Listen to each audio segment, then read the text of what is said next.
standing in a museum that used to be a church. In 1887, Pastor Henry and his wife Grace planted this church in a one-room schoolhouse just down the road. And in 1888, they were able to build this building. And they passed on their love for this community because of the gospel to a generation. And things were going really well.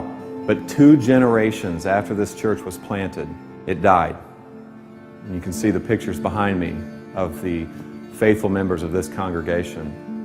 And many of them lie in the graveyard behind the church.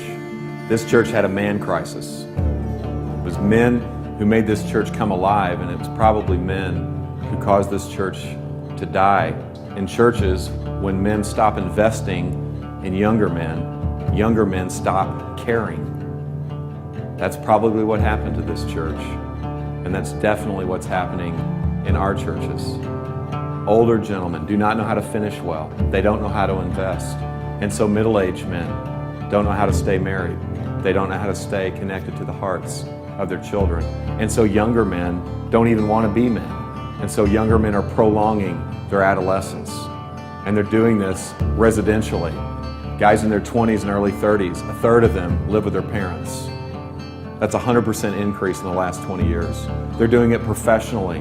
Men 18 to 42 will change jobs 11 times. They're doing it recreationally. The average age of a video game user is 35 years old.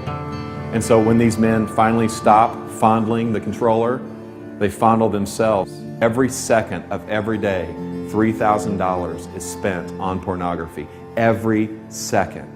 We need better men, which means we need better pastors. We need pastors who are not boys, but are men. Pastors who are not trying to prolong their adolescence, but pastors who are trying to be the men that God has called them to be. They are qualified men in their character. They are called men to serve God's church. They are determined men. They are dependent men. They are tough men. They're able to take a punch.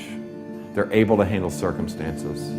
They're tender men. They're able to love their wives and love their kids and to teach their church to love their community.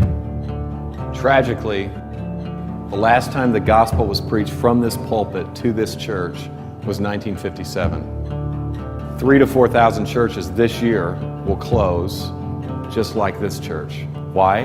Because the story and the glory of the church becomes bigger than the story and glory of God. See, the men and women who planted this church, they actually believe this stuff. They actually believe that Jesus lived a perfect life, that he died a brutal death, and that he rose again, triumphing over sin and death.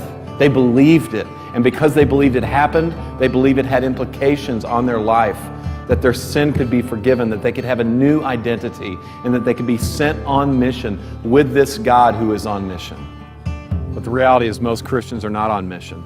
A recent poll said that 60% of all Christians felt no obligation whatsoever to share their faith. Now, the temptation for us pastors is to beat the sheep with a stat like that in our sermons. But here's the reality, guys.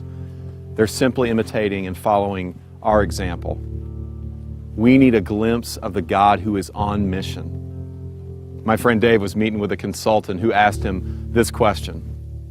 Dave, why do I have a bigger dream for your church and your city than you do? And I don't know about you, but I don't want anyone to have a bigger dream for my church and my city than me.